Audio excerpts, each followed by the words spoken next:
लगै छी। हम चमचम मैथिली गीत में अहाँ सबके स्वागत करै छी। आइ हम जितिया के कथा कहै छी, कारण जे जतेक लोक जितिया व्रत करै छी सबके कथा सुनबाक चाही। और सबहक घर में किताब नहीं रहैया, सबके घर में पंडित पुरोहित नहीं भेटैया, ताहि दुआरे सब ई कथा सुनि नहीं पबै छी। तैं हम जितिया के कथा कहै छी, अहाँ सब गोटा सुनब और देखब। हमर चैनल के सब्सक्राइब क देब और वीडियो के लाइक क देब। अब सब सहे वाली हमर कथा सुनब, ध्यान देबै। हम जितिया के कथा कहै छी। जय जितवाहन। एक दिन कैलाश अति रमणीय शिखर पर बैसल पार्वती शंकर जी से प्रश्न केलखिन, एहन कोन व्रत या तपस्या छै जकरा केला से सौभाग्यवती स्त्री के संतान जीवित रहते। शंकर जी कहलखिन, आश्विन कृष्ण अष्टमी तिथि को यदि स्त्री लोकनिक पुत्रक कामना से शालिवाहन राजा के पुत्र जितवाहनक कुशक प्रतिमा बना कलश जल में स्थापना क कलश चारू भाग खूब साजिश क ओही ठाम खाधि खुनि पोखरिक निर्माण क एकटा पाकड़िक ठाढ़ि रोप ताहि पर माटिक चिल्हौरियाक आकृति बना राखी आ नीचाँ गिदरनीक आकृति बना। दुनू माथ पर सिंदूर लगा, फूल माला अक्षत धूप दीप नैवेद्य आदि से युक्त भ बाँसक पात पर पूजा करैत बाँस वृद्धि होइत छै आ पुत्रक जतेक जे ग्रह चक्र रहैत छै तकरा से मुक्त भेटै छै आ संग संग सब प्रकार के मनोरथ पूरैत छै। एहि पृथ्वी पर समुद्रक नजदीक में नर्मदाक तट पर दक्षिण दिशा में नफावती नामक एकटा नगर छै। ओही ठाम अनेक तरहक सोनाक से सजीश मलयुक्त नामक राजा राज करैत छलाह। हुनके राज्य में बाहुलूटा नामक रूमि छैक, जकरा मध्य बाटे नर्मदा नदी बहैत छै। ओकरे किनार पर एकटा अति विशाल पाकड़िक गाछ छै। ओही पाकड़ि के धोधरि में एकटा गिदरनी निवास करैत छलाह आ ठाढ़ि पर एकटा चिल्हौरिया बहुत दिन से संग रहलाह, कारणे दुनू में खूब मित्रता छल। ओही नगर के निवासी महिला लोकनिक ओही गाछ लग आब आश्विन कृष्ण अष्टमी के जितवाहन पूजा क कथा वाचक कथा सुनि अपन अपन घर गेली। गिदरनी आ चिल्हौरिया सेहो व्रत केने छल, इहो लोकनिक अपन अपन घर गेलथि। ओही दिन संध्या समय में ओही नगरक निवास कयनिहार जे नामी सेठ तकर एकमात्र पुत्र मृत्यु भ गेलै। ओकर साजिश सब नर्मदा ताम में आबि गई। शंकर गए अपन अपन घर जाय गेला। ओही अष्टमी के राति में टपटपा मेघ लागल छल, जाहि से हाथ नहीं सूझैत छल। ओही भयंकर अन्हार में कखनो कखनो जे बिजलौका लौकैत छलै तकर इजोत ओ मृतक मांस देख दिन भर जे उपास गिदरनी तिनका धैर्य नहीं राखल गेलनि। ओ गाछ पर जे चिल्हौरिया रहथि तिनका से प्रश्न केलखिन, की हे बहिन जागल छी? पहिल बेर खुशीपूर्वक चिल्होरिया जवाब देलखिन जे जगले छी। एही तरहें अनेक बेर रहि रहि कऽ पुछारी केलथि। बाद चिल्होसियारो हिनका उत्तर नहि देलकनि, जाहि अपनेक निद्रा वशीभूत भ' जेबाक चाही। पुनः गिदरनी जिज्ञासा पर जवाब नहि देलखिन। तखन ओ सोचलनि, बहिन शायद सुति रहलीह। बेर बेर गिदरनीके जिज्ञासा संवाद जवाब नहि भेटला पर ओ अपन धोधरी से निकल नदी किनार गेलथि। ओही ठाम नदी से अपन मुँह में पानि आनि चिता के आग मिझौलनि। तखन चिता में जे बचल मांस के टुकड़ी तकरा खंड खंड काटि पेट भरि खेलनि, लेकिन अपन निवास स्थान में आनि राखि देलखिन। हिनकर सब करतूत ठाढ़ि पर बैसल चिल्होरी देखैत छलथि। आब प्रातः काल गिदरनी चिल्होरी उदास भ' कहलखिन, हे प्रिय, प्राण पारण करू। आब पारण के बेर भ' गेलै। हम स्त्रीगण लोकनिक द्वारा जे देल गेल अक्षत, औंकड़ी आ नैवेद्य ताहि ल' क' पारण करैत छी, अहूँ करू। तकरा बाद काम-क्रेम ग्राम में कुंभ लगै। चिल्होरिया आ गिदरनी संजोग दुनू गोटे ओतऽ गेलथि। ओही ठाम एक समय में दुनू मृत भ' गेलथि। कुंभ में मृत्यु कारण गिदरनी आ चिल्होरनी दुनू जन्म वेदक ज्ञात जे भास्कर नामक भिक्षु ब्राह्मण तिनका घर में भेलनि। दुनू गोटे जौआँ जन्म लेलनि। दुनूक नामकरण भेल। चिल्होरी जे छलथि से सेठ भेलथि, हुनकर नाम शिलावती छल, आ गिदरनी छोट भेलथि, हुनकर नाम कर्पूरावती राखल गेल। दुनू कालक्रम में पैघ भेलथि, यानी कन्यादान योग्य भेलथि। तखन दुनू कन्यादान भेल। पैघ जे शिलावती, हुनकर विवाह महात्मा नामक जे धनी मनी लोक तकर संग भेल, आ दोसर कन्या विवाह माल्ययुक्त नामक महाराज तिनका संग भेल। काल में कर्पूरावती गर्भवती भेलथि आ बच्चा जन्म लेलनि, लेकिन बचलनि नहि, मरि गेलनि। एही तरहें कर्पूरावती के 7टा पुत्र जन्म लेलनि आ 7 मरि गेलनि। ओ लोकनिक परम दुखी छलथि।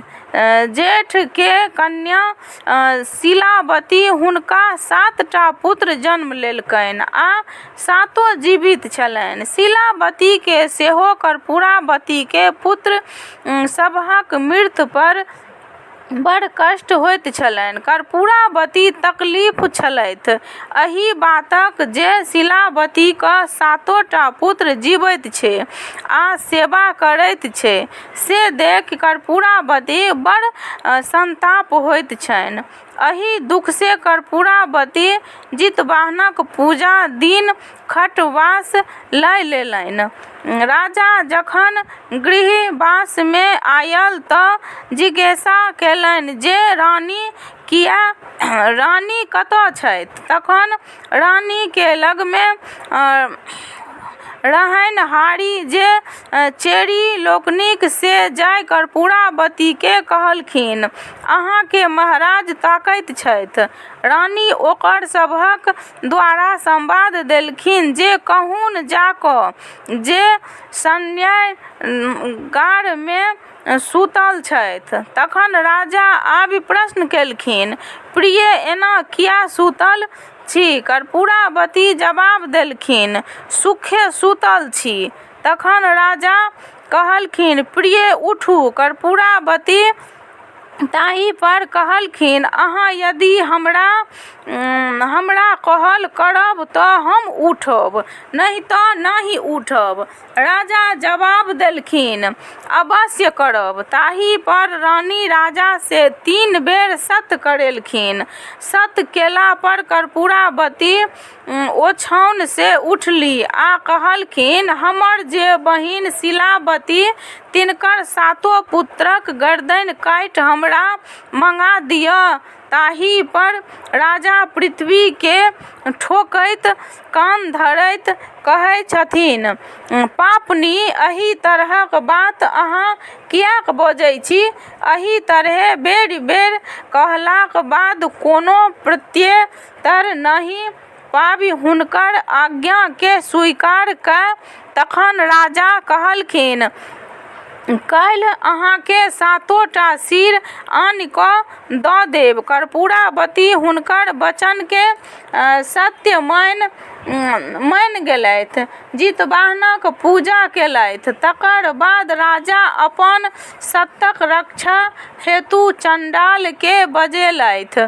महात्मा के जे 7 पुत्र तकर गर्दन काटि कर्पूरावती के देलक। 7 मूड़ी के देखि कर्पूरावती अति प्रसन्न भेली। कर्पूरावती ओ 7 टा मूड़ी के धो पियर कपड़ा में बान्हि 7 टा डाला में राखि दासी द्वारा शिलावती के 7 पुत्रक प्राण लेल उठा देलखिन।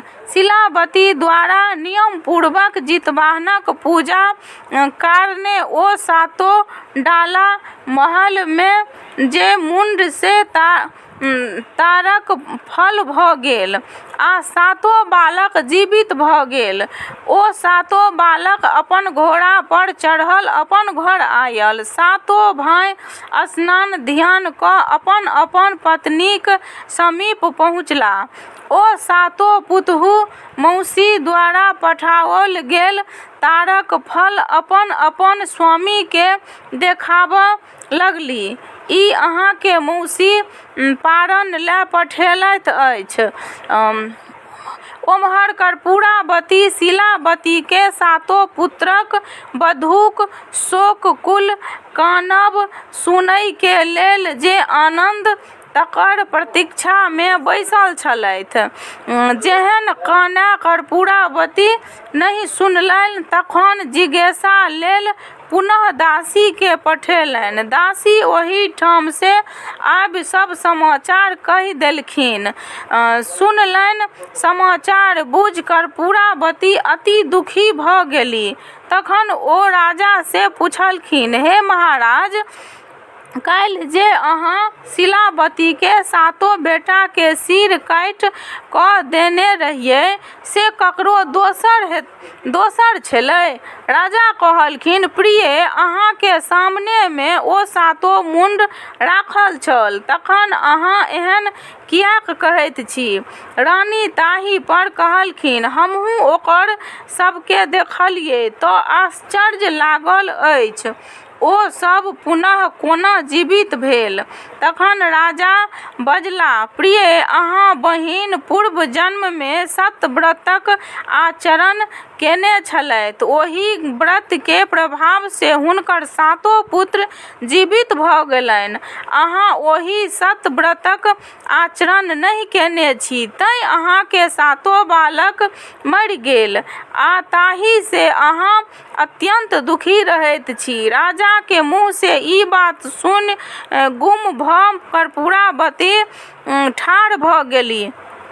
अगिला वर्ष कर्पूरावती महात्मा जे स्त्री शिलावती हुनका दासी द्वारा संवाद पठेलखिन, आइ दुनू गोटे एके ठाम पूजा करब आ कथा सुनब। शिलावती दासी द्वारा संवाद पठेलखिन, कर्पूरावती महारानी छथि, हुनका बुते ई पूजा करब आ कथा सुनब संभव नहि छनि। दासी ओतऽ से आबि रानी के कहलखिन, कहलखिन। रानी दासी के कहलखिन हुनका 7 गो बालक छनि,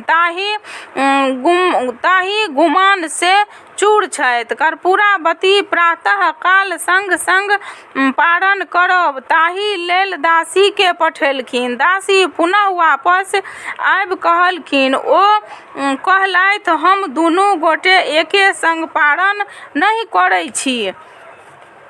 ई सुनि रानी के क्रोध ठेकाना नहि रहलनि। ओ खड़खड़िया मंगा ओहि पर चढ़ि प्राणक जावंत सामग्री लऽ शिलावती ओहिठाम पहुँच गेली। ओहिठाम पहुँचला के बाद शिलावती आदर संग पानी लऽ पैर धोय आसन पर बैसलखिन आ पुछलखिन, बहिन, एहि ठाम अहाँ कोना पहुँचलहुँ?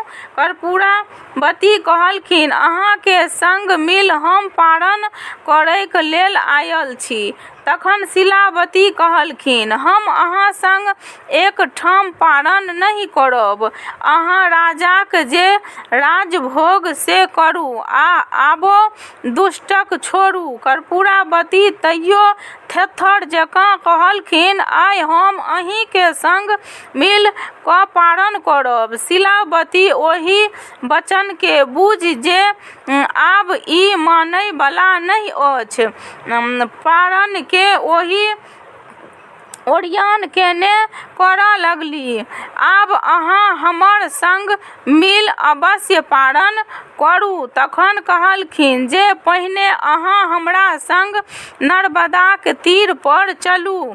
दुनू गोटे ओतऽ विदा भेलथि। शिलावती आ कर्पूरावती दुनू मिल कऽ स्नान केलथि। स्नान पूर्वक शिलावती कर्पूरावती से प्रश्न केलथि कि अहाँ के पूर्व जन्म बात स्मरण अछि? कर्पूरावती कहलखिन, स्मरण अछि। एहन शिलावती कह लगलखिन, यह नर्मदा नदी अछि। इह बहुलाटा मरुभूमि छैक। इह विशाल पाखरिक गाछ छै। पूर्व जन्म में हम चिल्होरिया छलहुँ आर अहाँ गिदरनी। एहि पाकरि के धोधरि में अहाँ निवास करैत छलहुँ आ डाढ़ि पर हम एहि ठामक नगर निवासी स्त्रीगण लोकनिक आब जितवाहनक पूजा कयल आ कथा सुनलहुँ। हम आ अहाँ दुनू गोटे व्रत केने रही हुनके सभक लगमे आ हमहूँ दुनू गोटे कथा सुनलहुँ। कथा सुनला के बाद अपन अपन निवास स्थान में जा रहलहुँ। ओहि दिन एहि नगरक जे नंदा सेठ तकर पुत्रक देहांत भऽ गेल छलै। ओ अपन बंधु बांधक संग आबि चिता रचि संस्कार दऽ चलि गेलै। तकर बाद मध्य राति में अहाँ हमरा से प्रश्न केलहुँ, प्रिय चिल्हो, अहाँ जागल छी कि सुतल छी? कतेक बेर अहाँ जिज्ञासा केलहुँ, पर हम चुप लगा देलहुँ। तखन हमरा अहाँ सुतल बुझि अपन धोधरि से बाहर भऽ नदी से मुँह में पानी आन चिता क आग बुझा भरि पेट मांस खेलहुँ आ किछु आन प्रातः काल पारण लेल रखलहुँ। प्रातः काल पारण लेल हमरा अहाँ कहलहुँ, प्रिय, चलू पारण नहि करब। तखन हम जे अहाँक रातुक वृत्तांत देखने रही, उदास हृदय से कहलहुँ जे सखी अहाँ करू, हम केलहुँ।